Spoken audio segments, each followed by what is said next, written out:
1 Jean 5,16 dit qu'il arrive un moment où Dieu ne peut plus permettre à un croyant de continuer à vivre dans l'Évangile.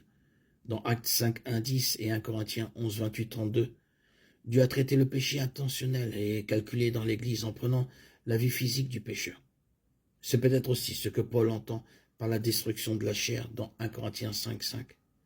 Dieu est bon et juste, et il fera finalement de nous une Église glorieuse, sans tache, ni ride, ni rien de semblable, mais sainte et irrépréhensible. Éphésiens 5, 27. Pour atteindre cet objectif, Dieu châtie ses enfants.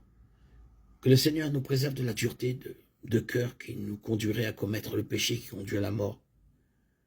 Le péché qui n'amène pas au repentir. Lorsque ce point est atteint, Dieu peut décider de prendre la vie du croyant obstinément pécheur.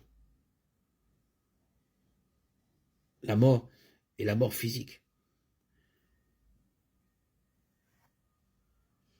N'est rien par rapport à cette mort éternelle s'il ne se répand pas.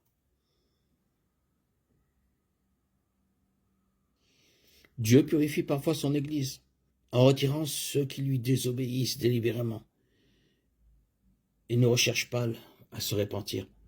L'apôtre Jean fait une distinction entre le péché qui conduit à la mort et le péché qui ne conduit pas à la mort. Tous les péchés dans l'Église ne sont pas traités de la même manière, car tous les péchés ne s'élèvent pas au niveau du péché qui conduit à la mort.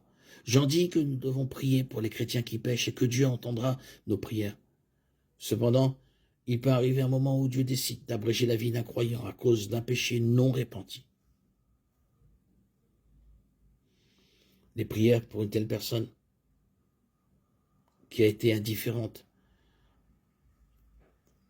ne seront de toute évidence pas efficaces.